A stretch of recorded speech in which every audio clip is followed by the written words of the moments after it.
Okay, this is the demo for Rattles. Here are some different kinds of Rattles, little penguin ones. I'm going to show you this one today, but there's also, they could be any shape or objects or animals or whatever you can think of really. But I will show you how to do this today on this video. The first thing you are going to do is, actually the first thing I would do is start to make some beads. Use some clay, grab whatever clay that you have available, and you're just going to pinch out a little bit of clay and ball it up into little balls. Okay, and then you will just let those sit out and dry all the way. You can sit these out overnight.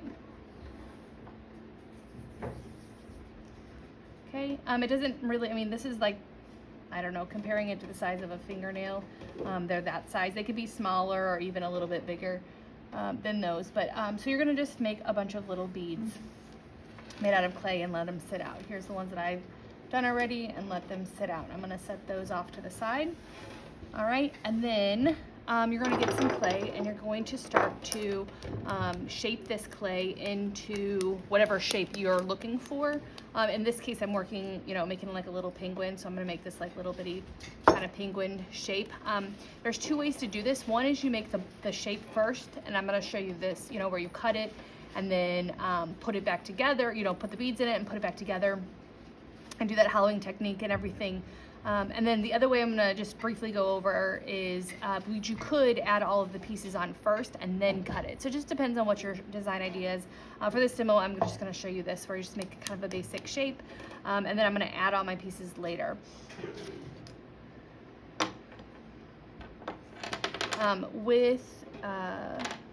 Once you have your shape, you want this to kind of dry out just a little bit. So where it's going to start to be like leather hard. You don't want to leave this out all night. If you leave it out all night, it could get too dry and then you won't be able to do the next step with it. But just leaving it out a couple hours, or you can wrap it in a dry paper towel and put it back into whatever your container or your bucket is, or you can wrap it up in plastic. But you don't want to leave it out. You don't ever want to leave out projects all night unless you're completely finished with them. Like completely, you're not doing anything else with it. This is a wire tool, and you guys, if you are here, it looks like this. You might have made them at school if you're in session. If you're at home, you may have like fishing line and little washers tied to fishing line. Regardless of whatever you're using, you could even use a string, whatever you got there. And I'm just gonna set this kind of in the middle here, and I'm going to slice it open. Okay, so if you look at the inside, it's solid, but the part, this hollowing technique is where you're gonna hollow out, you're gonna cut out all the inside of this. So I always take like a pen tool or something to kind of trace out the part that I want to make sure that I get rid of, and then to separate that from the part that I'm keeping. All right, and then you can use loop tools if you're at school here, or have these. I bought some kind of a kit, or at home you can use a spoon. Honestly, really anything, a popsicle stick could even potentially scoop out some of this as well.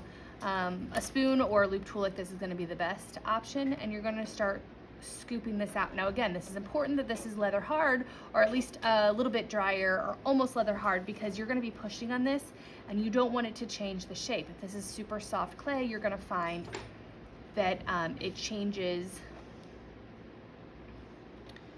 the shape when you're kind of pushing on this. And so you're just going to kind of scoop out all this inside clay. All right, and don't forget to go, a little bit deep on the inside middle, because it's easy to kind of get the sides because you can feel them a little bit better, but don't forget about down here at the bottom.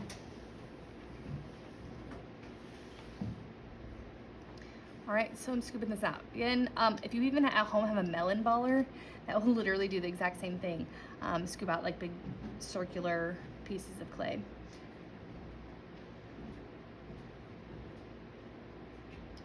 Okay.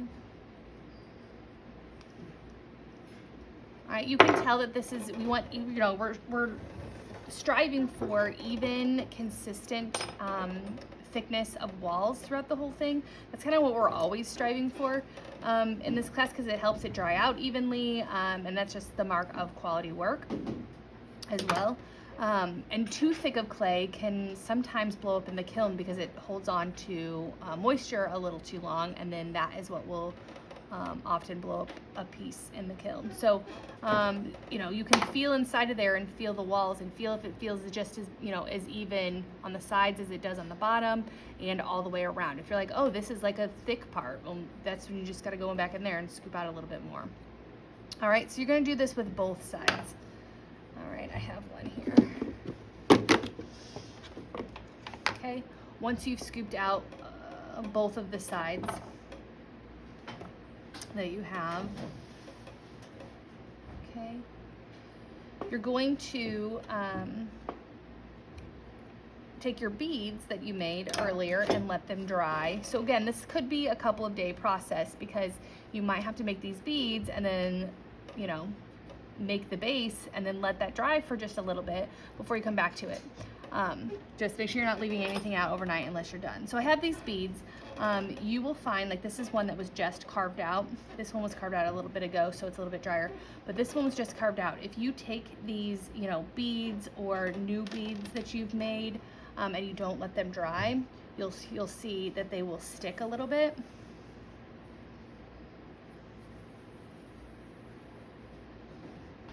All right, so they kind of stick a little bit. Like one of those is moving around, but the other two are kind of stuck. You don't want those to get stuck in when you're, and then close them up and they're stuck, and then they don't ever rattle and make a noise like they're supposed to. So here's a couple of ways to combat that. One is making sure that those beads dry a little bit first, because those won't stick as much. But we're gonna score and slip these pieces, these sides back together. And so one thing that you can do is take these beads, a little trick, and get a little piece of paper towel and put your beads that you made, all right, into a piece of paper towel like this, and kind of wrap it up a little bit, all right, and set that on the inside. And that way, when you score and slip this, even if slip squeezes out on the inside, those beads won't get stuck to it. So, all right, once you have those, then you're going to score and slip this back together. Okay, if you're working with something like this where it's just, you know, just gotten leather hard, it should be pretty easy to score and slip. But if you're working with a piece like this and you cut it out and you kind of let it sit for a little bit and it got a little bit too dry, and see how these are getting a little bit crumbly, you know, you want those score marks to really look like this, like where they're really, you know, easy to make them.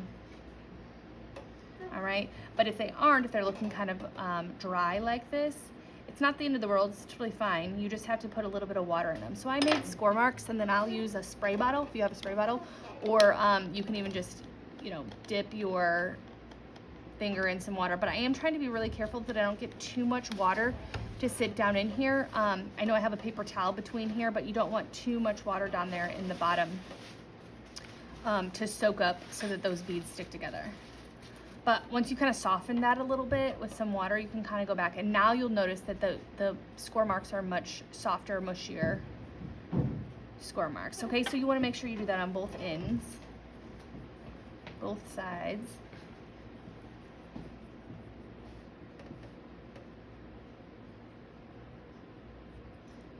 So again, I'm going to put a little bit of water on this.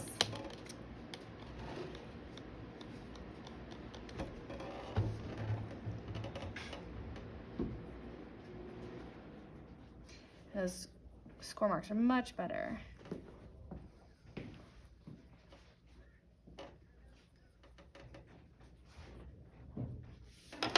All right, and you want to use a little bit of slip.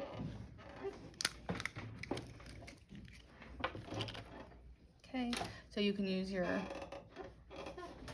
popsicle stick or whatever tool, your finger if you want, and kind of spread some of that on there on one side. Glue only goes on one side of paper, so it's kind of similar concept here. You only need it on the one of the sides. So I'm putting a little bit on there. I'm not putting out so much of it that if it squeezes out, it's going to be so much. But then once you have those, you kind of take these two pieces and you squeeze, gently squeeze it back together. All right, and then the goal is to remove those seams. So there's a seam there where we cut it and we added these pieces in here, but you want to remove that. So if you use a tool like this, all right, or a popsicle stick, works good.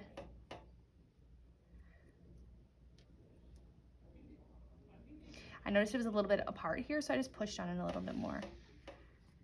Okay, again, I'm just getting rid of any of those seams that is right there.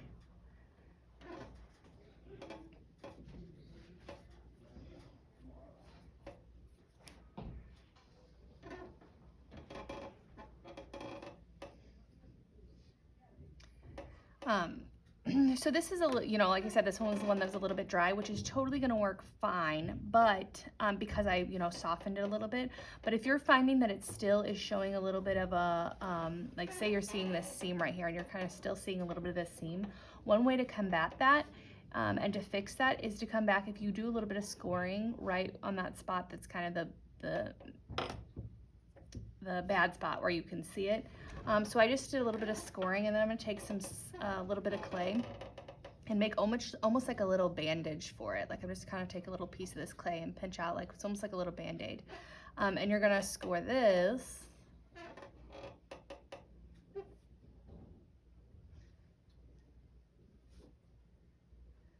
on there. Okay, little slip, and then put that on there. And that'll kind of help patch that so that you don't have issues later.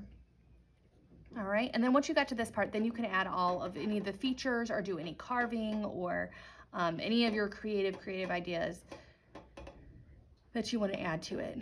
Like I said, I'm kind of working on making a little penguin out of this. I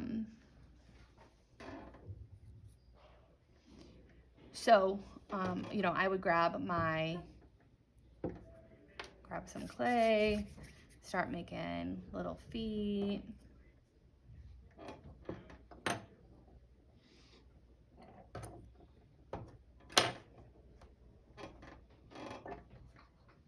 And one more.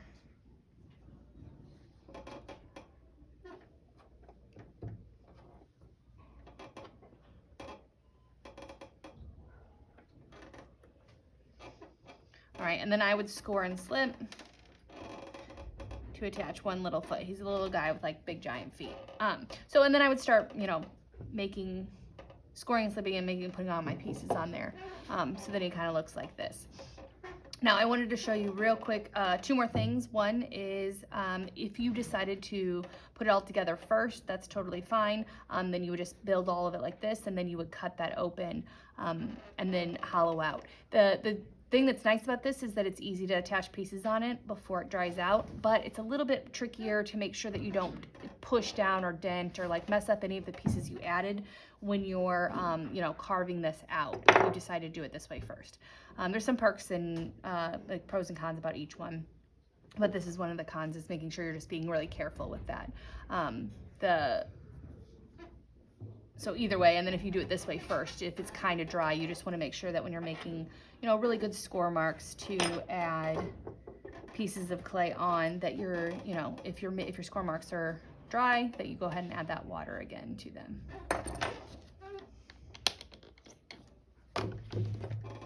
Like that, just so it kind of softens that up a little bit. But it works fine either way. All right, and then the very last thing that's so important, so I hope you watched this whole video so that you can get to this part, that's super important, that you have created a piece of clay that has an open hole on the, an open space on the inside, like some air that's sitting on the inside there. If you close that all up, it doesn't have anywhere for the air to escape. It will just pop that right open in the kiln, because the air molecules expand And when they expand, they have nowhere to go if you've closed it back up, so it'll just pop back open. So a lot of times this is what will happen if you don't poke a hole in it. It'll pop back open, and then of course it won't be closed and it won't function right because it's broken. Sometimes that even also pops off other pieces. So that's, make sure that you are in fact poking a little hole. What that consists of is, in this case, like, you can poke the hole anywhere. You know, I'm going to be making mine that has like a penguin, and it has eyes, so it's got these little holes for eyes anyway. So I just always use this as my hole for this one. When I did my penguin, I just made a hole for my eye like that. And so inside this is a hole, but you could also, you know, put a hole anywhere, and you only need one, and it only needs to be the size of your pin tool. At home, it can be the size of your skewer, but just like one little hole. So like I said, I did mine in the eye. It could just be, I just try to hide it somewhere, but it could be anywhere. It could even be sitting on the bottom if you don't have something that has an eye. Once you add all those together, looks like this. We'll go through the kiln and eventually it'll come out. And of course it'll then rattle. Okay.